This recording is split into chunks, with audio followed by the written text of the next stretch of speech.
Hello students, welcome to R M English classes. R M English classes में आप सभी का स्वागत है। आइए आज हम होम कमिंग का तीसरा पार्ट देखते हैं। इसके पहले मैं 2 पार्ट बना चुका हूं वीडियो, अगर आप नहीं देखे तो उसको देख लीजिए। तो संक्षेप में हम बता दे रहे हैं उसमें क्या हम बताए थे। दोनों पार्ट में हम आपको यहाँ तक पढ़ा चुके थे, इनडिस्क्रिशन तक। अब उसमें ये बताया था कि एक लड़का था फतीक चक्रवर्ती, जो कि थोड़ा शरारती लड़का था, स्कूल अक्सर नहीं जाता था और उपद्रवी था। लेकिन जो है एक दिन उसके मन में शरारत आ गई थी। एक लट्ठा लुढ़काने वाला था वो, जो नाविक अपना मस्तूल बनाने के लिए वहाँ पर रखा था, तो लुढ़का दिया। माखन आया, उसको डिस्टर्ब किया, नहीं लुढ़काने देना चाहता था, उस पर बैठ गया था, तो उसको वो मारा, उसके समेत ढकेलवा दिया था अपने साथी लड़कों से। तो फिर जो है उसके मामा आ गए थे उसके यहाँ, तो मामा उसको अपने यहाँ ले जाने का निश्चय कर लिए, तो उसको लिवा कर चले आए। फिर वहीं तक बात है। तो लेखक कह रहा है कि बिशंबर उसके मामा का नाम था, कि उनको जो है उसको ले आने से पहले 2 बार सोचना चाहिए था, क्योंकि वहाँ के माहौल में वो अपने आप को ढाल नहीं पाएगा। तो यही सब बात थी। चलिए देख लेते हैं उसके आगे। तो अपने मामा के यहाँ आ गया है, उसकी मामी से परिचय भी करवा दिया गया है। उसकी मामी उसके प्रति अच्छा व्यवहार नहीं करती हैं, तो ऐसी बात है। तो चलिए अब देख लेते हैं आगे कहानी, बहुत इंपॉर्टेंट पार्ट है। अब अगला लाइन यहाँ पढ़ाना था हमको। इन दिस वर्ल्ड, इस पैराग्राफ से पढ़ाना था। इन this world of human affairs, human affairs माने मानव संबंध, ह्यूमन रिलेशनशिप। तो मानव संबंधों के इस संसार में there is no worse nuisance, worse माने खराब, न्यूसेंस माने परेशान करने वाला व्यक्ति या वस्तु या बात। तो मानव संबंधों में there is no worse nuisance than a boy, एक लड़के से अधिक परेशान करने वाली बात कुछ नहीं हो सकती है। एट द एज ऑफ 14, ठीक है। तो एट द एज ऑफ 14 है, अगले पेज में है, अभी पेज में पलट रहा हूँ, तब तक आप इस लाइन को देख लीजिए, लिख दे रहा हूँ। एट द एज ऑफ 14, तो पूरे का अर्थ होगा 14 वर्ष की उम्र के लड़के से अधिक परेशान करने वाली बात कोई नहीं हो सकती है। तो इन दिस वर्ल्ड, पूरे लाइन का अर्थ फिर से बता देना। In this world of human affairs, मानव संबंधों के इस संसार में there is no worse nuisance than a boy at the age of 14, 14 वर्ष की उम्र के लड़के से अधिक परेशान करने वाली कोई बात नहीं हो सकती है। अब क्यों नहीं हो सकती, चलिए अगले पेज पर देखते हैं। ही इज नाइदर आर्नामेंटल, करे कि ही इज वह होता है, नाइदर ना तो, आर्नामेंटल माने होता है अलंकरण यानी सुंदर आकर्षक, तो अट्रैक्टिव ऑर्नामेंटल माने। वह ना तो आकर्षक होता है, नार यूजफुल ना तो उपयोगी होता है। जो 14 साल का लड़का होता है, लेखक बता रहा है कि वह ना तो आकर्षक होता ना उपयोगी। अब क्वेश्चन आ जाएगा 14 साल के लड़के के बारे में लेखक क्या कहता, तो आपको ये सब बातें लिखना पड़ेगा, इसलिए आप सब ध्यान देंगे कि लेखक के अनुसार वह ना तो आकर्षक होता है ना तो उपयोगी होता है। It is impossible to shower affection on him, उस पर प्रेम को बिखेरना भी असंभव हो जाता है। इट इज इम्पॉसिबल, असंभव हो जाता है। टू शावर, शावर मीन्स बिखेरना, अफेक्शन माने स्नेह, शावर मीन्स बौछार करना, वही बिखेरना, अफेक्शन मीन्स स्नेह, ऑन हिम, उस पर स्नेह बिखेरना भी असंभव हो जाता है। As on a little boy, जैसे एक छोटे बच्चे पर आदमी स्नेह बिखेरता है, तो एक छोटे बच्चे के जैसा उस पर स्नेह बिखेरना भी क्या हो जाता है, असंभव हो जाता है, क्योंकि बच्चा तो है नहीं, 14 साल का हो गया। And he is always getting in the way, और वह हमेशा रास्ते में मिलता रहता है। गेट मीन्स मिलना या प्राप्त होना, और वो हमेशा दूसरों के रास्ते में मिलता रहता है। कहने का मतलब वो दूसरों के रास्ते में कुछ बाधा भी उत्पन्न करता रहता है। If he talks with childish lips, यदि वह चाइल्डिश माने बच्चों जैसे, लिप्स माने होता है तोतली भाषा में बात करना, तुतलाना, यदि वह बच्चों जैसे तोतली भाषा में बात करता है, he is called a baby, तो उसे एक बच्चा कहा जाता है। And if he answers in a grown up way, और यदि वह वयस्क के ढंग से उत्तर देता है, ग्रोन अप मतलब वयस्क, एडल्ट, वयस्क के ढंग से उत्तर देता है, ही इज कॉल्ड इम्पर्टिनेंट, तो उसे उद्दंड कहा जाता है। इम्पर्टिनेंट माने उद्दंड या ढीठ, ऑब्स्टिनेट जिसको कहते हैं। इनफैक्ट, वास्तव में, any talk at all, any talk माने कोई भी बात, एट ऑल माने पूरी तरह से, फ्रॉम हिम उससे, वास्तव में उससे पूरी तरह से कोई भी बात, इज रिसेंटेड, रिसेंटेड मतलब क्रोध दिलाने वाली होती है, या ऐसे भी कह सकते हैं वास्तव में उसकी तरफ से की गई कोई भी बात से दूसरों को नाराज़गी होती है, नाराज़गी जताया जाता है। उससे की गई कोई किसी भी बात पर आदमी उससे नाराज़गी जताता है। ठीक है, तो रिसेंटेड माने क्रोध दिलाने वाला या नाराज़गी जताना। Then he is at the unattractive, तब वह अनाकर्षक हो जाता है। एट मीन्स पर, ग्रोइंग एज माने बढ़ती हुई उम्र पर, बढ़ती हुई उम्र पर मतलब एट द ग्रोइंग एज माने बढ़ती हुई उम्र में, तब वह बढ़ती हुई उम्र में क्या हो जाता है, अनाकर्षक हो जाता है। ठीक है, अनाकर्षक कैसे होता है, देखिए, ही ग्रोज आउट ऑफ हिज क्लोथेज, वह अपने कपड़ों में से बढ़ जाता है। कहने मतलब ही ग्रोज आउट, वह बढ़ जाता है, आउट ऑफ हिज क्लोथेज, अपने कपड़ों में से मतलब कपड़े उसके क्या होते हैं, छोटे हो जाते हैं। वह बढ़ जाता है तो उसके कपड़े क्या होते हैं, छोटे हो जाते हैं। जब कपड़े छोटे हो जाते हैं तो उस समय वह अनाकर्षक लगता है, छोटे कपड़े पहनता है तो। With indecent haste, indecent haste माने अशोभनीय गति से। ठीक है, इंडिसेंट माने अशोभनीय गति से, हेस्ट माने होता है जल्दी। तो कह रहा है कि हाँ, विथ अशोभनीय गति से वह बड़ा होता रहता है तो उसके कपड़े जो है अशोभनीय गति से छोटे हो जाते हैं जल्दी से। हिज वॉइस ग्रोज हॉर्स, और उसकी और क्या हो जाती है, उसकी आवाज़ जो है ग्रोज हॉर्स, हॉर्स मीन्स कर्कश, तो उसकी आवाज़ कर्कश हो जाती है, ग्रो मीन्स होना यहाँ होगा। एंड ब्रेक्स, ब्रेक्स माने रुकना, और रुक रुक कर वह बोलने लगता है, रुक रुक कर निकलने लगती है। क्वेयर्स, क्वेयर्स माने थर्राना, और थर्राने लगती है, थर्राना या कांपना। हिज फेस ग्रोज सडनली, उसका चेहरा अचानक एंगुलर, ग्रोज मिस हो जाता है, बिकम्स एंगुलर माने होता है कड़क, और कोड़ी भी होता है एंगुलर माने। एंड अनसाइटली, अनसाइटली मतलब भद्दा, तो उसकी आवाज़ अचानक कड़क और भद्दी हो जाती है। ठीक है, तो एंगुलर माने कड़क भी कर सकते हो, भद्दा भी इस माने भी होता है, कोड़ी भी होता है, तो उसकी आवाज़ जो है कड़क और भद्दी हो जाती है। It is easy to excuse the shortcomings of early childhood, it is easy to excuse, यह क्षमा करना आसान होता है।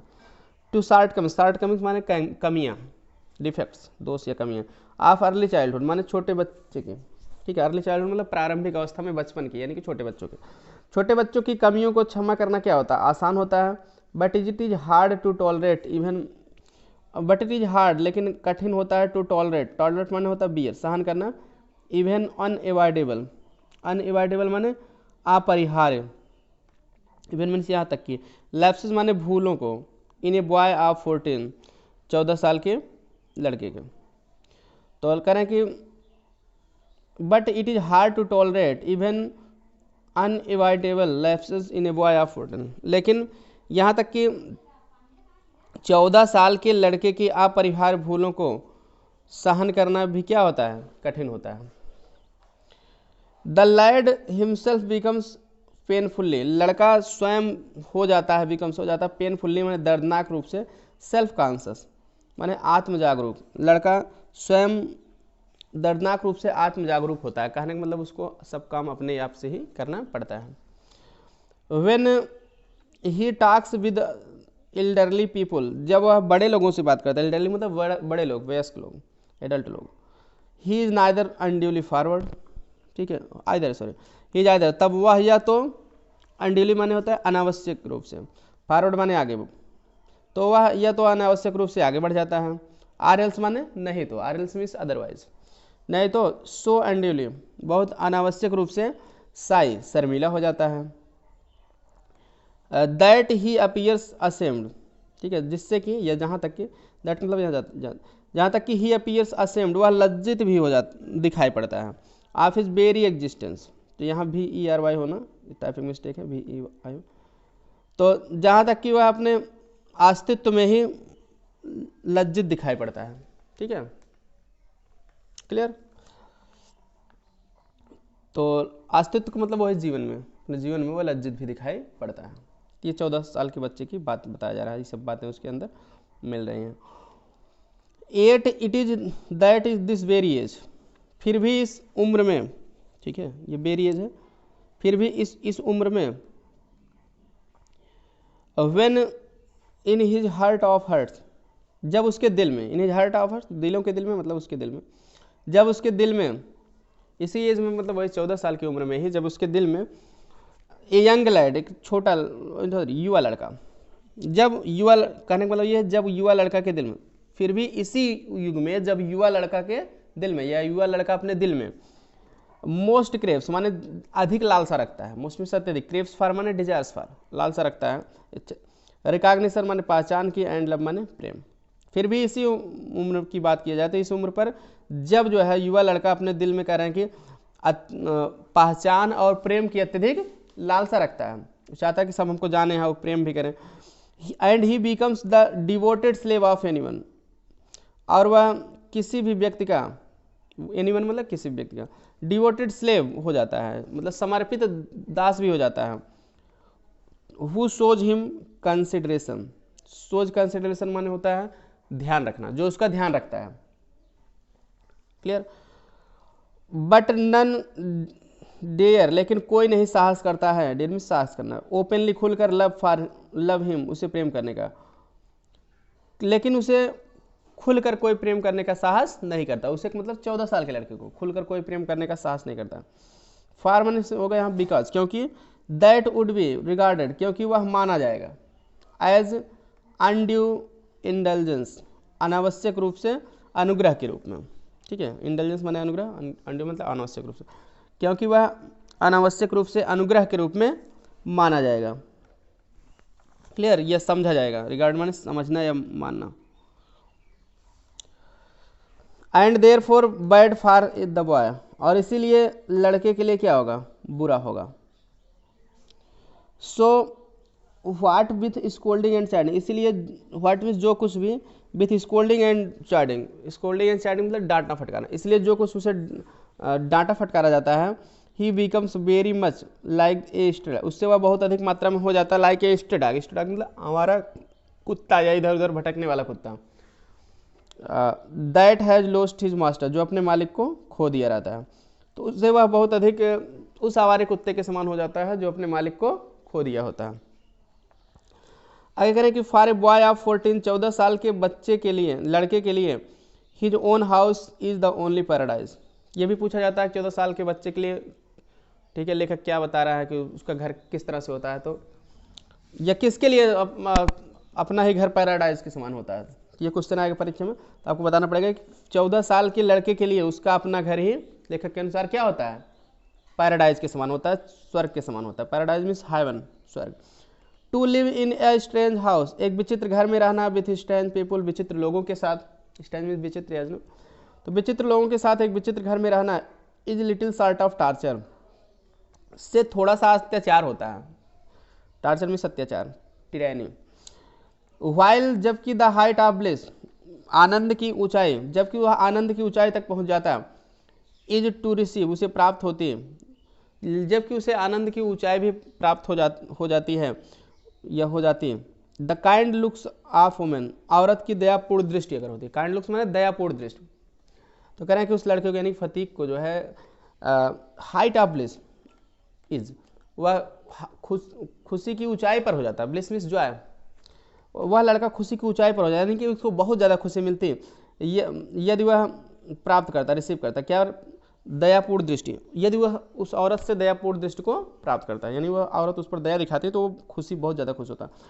And never be slighted by them, और उनके द्वारा कभी उसका अनादर नहीं किया जाता है, स्लाइटेड माने अनादर करना, उनके द्वारा मतलब मामी के द्वारा, और उनके मामी के जो लड़के हैं वो भी इसको टार्चर करते हैं, ठीक है, उन सभी लोगों के द्वारा। इट वॉज एंग्विश, या एंग्विश माने पीड़ा, पीड़ा थी, टू फतीक, फतीक को टू बी होने में, अनवेलकम गेस्ट माने अनचाहा मेहमान, अनवांटेड गेस्ट, आप इन हिज आंट्स हाउस, अपने मामी के घर में, ठीक है, आंट्स मीन्स मामी, तो अपने मामी के घर में फतीक का अनचाहा मेहमान के रूप में होना उसके लिए क्या थी, पीड़ा थी, पीड़ादायक बात थी, ठीक है, मामी के घर में अनचाहा मेहमान के रूप में होने पर फतीक को क्या थी, पीड़ा थी। डिस्पाइज्ड बाय द एल्डरली वुमेन, जहाँ पर वह डिस्पाइज्ड मतलब तिरस्कार करना, ठीक है, बाय द एल्डरली वुमेन माने बड़ी उम्र की महिला, जहाँ पर बड़ी उम्र की महिला द्वारा उसका क्या किया गया था, डिस्पाइज माने तिरस्कार करना, हेटेड, डिस्पाइज मतलब नफरत किया जाता था, उससे तिरस्कार किया जाता था, जहाँ पर बड़ी उम्र की महिला द्वारा उसका तिरस्कार किया जाता था, यानी या उससे नफरत किया जाता था। स्लाइटेड, और उसका क्या किया जाता था, अनादर किया जाता था। ऑन एवरी ओकेजन, हर अवसर पर, प्रत्येक अवसर पर उसका अनादर भी किया जाता था। If she ever asked him, ever means कभी, यदि वह कभी उससे आस्क्ड हिम, आज मीन्स यहाँ कहना हो जाएगा, यदि वह उससे कभी कहती थी टू डू, करने के लिए, एनीथिंग फॉर हर, अपने लिए कोई भी काम, यदि वह उससे कभी भी अपने लिए कोई काम करने को कहती थी, he would be so overjoyed, तो वह इतना खुश हो जाता था, ओवरजॉयड मतलब बहुत ज़्यादा खुश हो, इतना ज़्यादा खुश हो जाता था, that he would over do it, कि वह इसे ओवर डू माने अधिक कर देना, कि वह इसे बहुत अधिक कर देता था। अधिक कर देना मतलब थोड़ा बहुत गलती भी कर देता था, इतना ज़्यादा कर देता था। And then she would tell him, तब वह उसे बताते थे, not to be so stupid, इतना मूर्ख मत बनो, but to get on with his lessons, बल्कि अपने कामों से ही मतलब रखो। टू गेट ऑन विथ माने मतलब रखना, लेसन्स माने यहाँ कामों से, अपने पाठों से मतलब कामों से, बल्कि अपने कामों से मतलब रखो। कहने का मतलब वो काम भी उसको बताती थी, तो उसको मूर्ख बनाने के लिए काम करती थी, कि ये काम करेंगे तो इसमें थोड़ा बहुत गलती करेंगे तब इसको डांटने का हमका मौका मिल जाएगा, इस तरह से।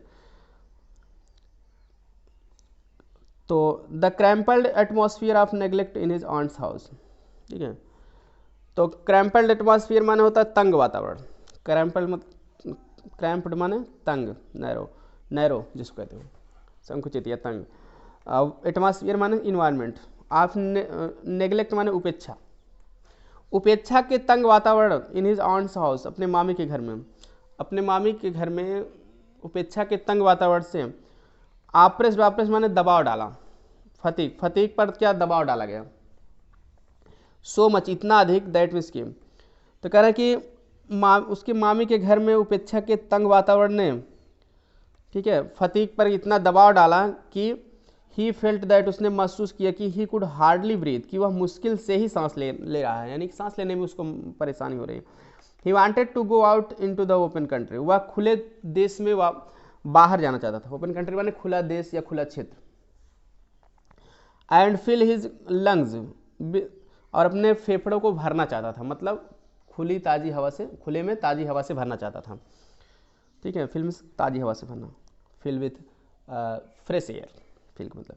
एंड ब्रीथ फ्रीली, और स्वतंत्रता, फ्रीली माने इंडिपेंडेंटली, स्वतंत्रता पूर्वक ब्रीथ, सांस लेना चाहता था। But there was no open country, लेकिन कोई खुला देश नहीं था, खुला देश नहीं था, क्षेत्र नहीं था। टू गो टू, जाने के लिए, लेकिन जाने के लिए कोई खुला देश नहीं था।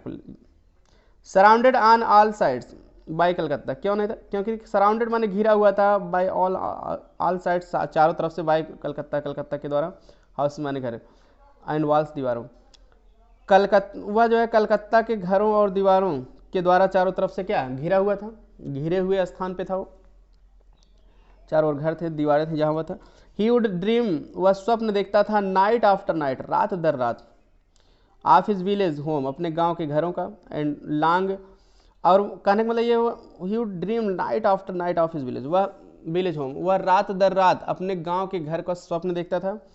एंड लॉन्ग, और लॉन्ग मीन्स यहाँ इच्छा करना, डिजायर, और इच्छा करता था, टू बी बैक देयर, वहाँ वापस जाने का, और वहाँ वापस जाने की इच्छा करता था। ही रिमेंबर्ड द, वह याद किया, द ग्लोरियस माने शानदार, मीडो माने चरागाह या घास का मैदान, वह शानदार घास के मैदान को याद किया, चरागाह को याद किया। Where he use to fly his kite all day long, all day long मतलब होल डे, पूरे दिन, जहाँ वह पूरे दिन अपनी पतंग उड़ाया करता था। The board river bank, broad means wide, चौड़ा, विस्तृत, रिवर बैंक माने नदी के किनारे, विस्तृत नदी के किनारे को याद किया। Where he would wander about, जहाँ पर वह वांडर अबाउट, इधर उधर घूमना, जहाँ ऊपर वह इधर उधर घूमा करता था। लाइव लॉन्ग डे माने, लाइव लॉन्ग डे माने पूरे दिन भर, इस माने भी होगा होल डे, जहाँ पर वह पूरे दिन इधर उधर घूमा करता था। सिंगिंग, गाया करता था। शाउटिंग फॉर जॉय, और खुशी से चिल्लाया करता था।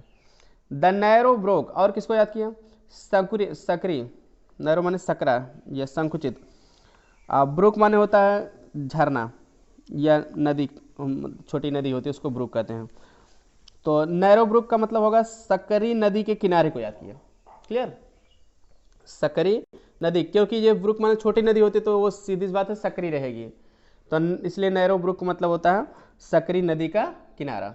बैंक ऑफ नैरो रिवर, इसका मतलब होगा, या bank of narrow small river.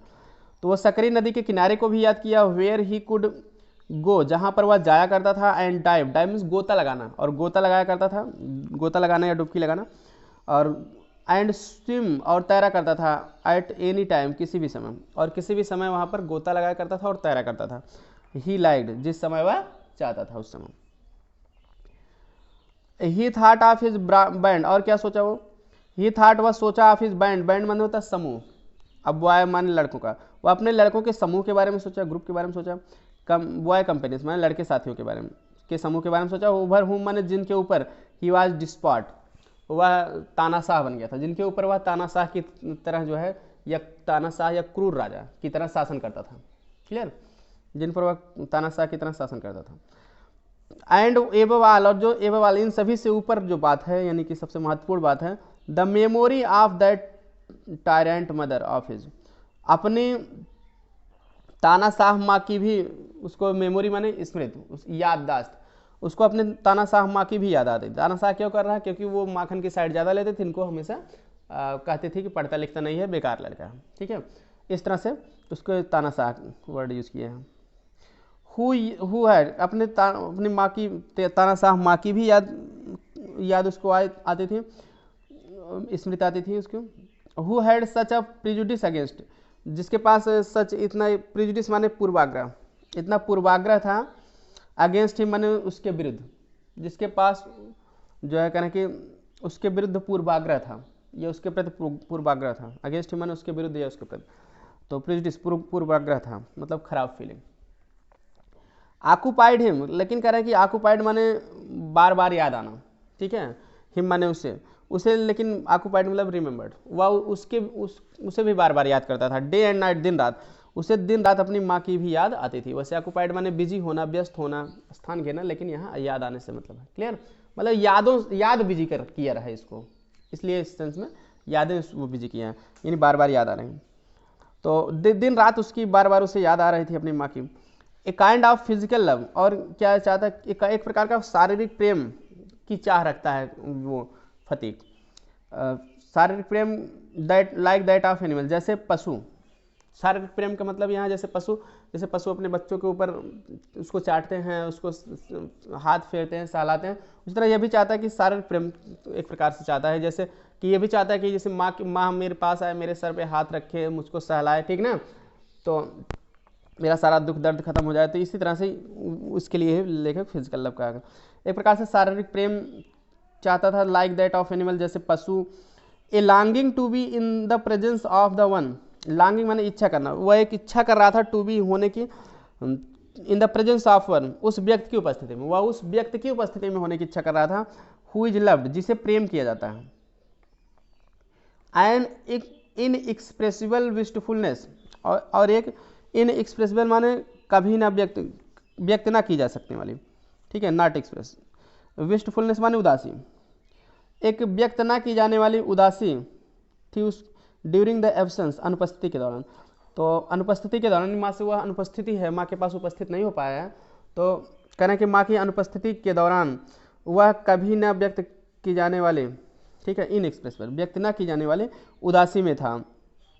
ये साइलेंट क्राई, साइलेंट माने गुप्त या चुपचाप, क्राई माने रोना या चिल्लाना, तो अब कह रहे हैं कि वह गुप्त रूप से ही चिल्ला रहा था, ठीक है, गुप्त चीख उसके अंदर आ रहे थे, चिल्ला रहा था। In the at of the inmost heart, inmost मतलब सबसे अधिक, हर्ट मतलब हृदय, सबसे अधिक मतलब हृदय की गहराई में, ठीक है, हृदय की गहराई से, silent cry of inmost heart for the mother, माँ के लिए वह कह रहा है कि हृदय की गहराई से ही वह गुप्त रूप से चिल्ला रहा था, मतलब अंदर ही अंदर चिल्ला रहा था, मतलब लाइक द लोविंग, जैसे लोविंग मीन्स रंभाते हुए, मेकिंग साउंड, ऑफ काफ माने बछड़े, जैसे बछड़ों का रंभाना होता है, मतलब बछड़े रंभाते हुए, यानी कि वो आवाज़ करते हैं, चिल्लाते हैं, तो रंभाते उसी को कहते हैं मेकिंग लोविंग। तो जैसे बछड़े जो है चिल्लाते रहते हैं, रंभाते रहते हैं, इन द ट्विलाइट माने गोधूली वेला में, जैसे गोधूली वेला में जब बछड़े जो है अपनी माँ को नहीं देख पाते हैं, ठीक है, तो उस समय वो चिल्लाने लगते हैं कि माँ मुझसे दूर चली गई, अंधेरा हो गया, क्लियर।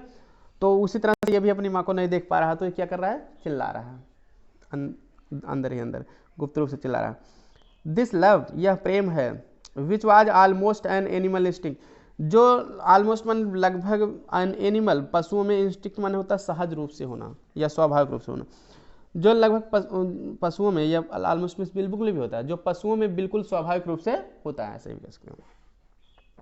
कह रहे कि यह प्रेम जो पशुओं में बिल्कुल स्वाभाविक रूप से होता है, एजिटेटेड, ठीक है, कह रहे कि उसी तरह से यह भी यानी फतीक भी जो है एजिटेटेड माने उत्तेजित होकर,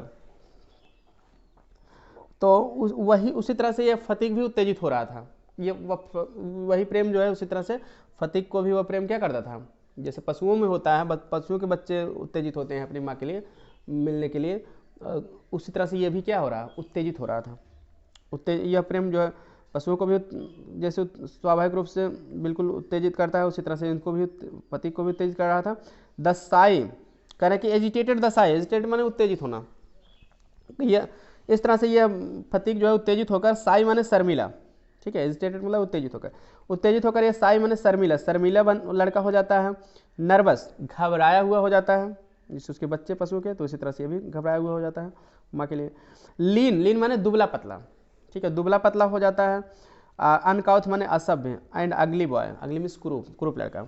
तो agitated the Sai, nervous, lean, अनकाउथ and अगली बॉय, इसका पूरे का अर्थ होगा तो उत्तेजित होकर वह शर्मिला, घबराया हुआ, दुबला पतला, असभ्य और कुरूप लड़का हो जाता है। नो वन कुड अंडरस्टैंड, कोई व्यक्ति नहीं समझ सकता है, इट माने से इसे कोई व्यक्ति समझ नहीं सकता था। बट इट प्रेड, ठीक है, preyed upon his mind continuously, ठीक है, तो प्रेड मतलब यहाँ प्रेमानुसार शिकार होता है, शिकार करता था उसके दिमाग पर, लगातार शिकार करता था, मतलब कहने का मतलब यह उसके दिमाग में लगातार चलता रहता था। प्रेड का मतलब चलता रहता था, आगे दिए कंटिन्यूली लगातार, तो प्रेड कंटिन्यूली लगातार चलता रहता था अपॉन हिज माइंड, उसके दिमाग में।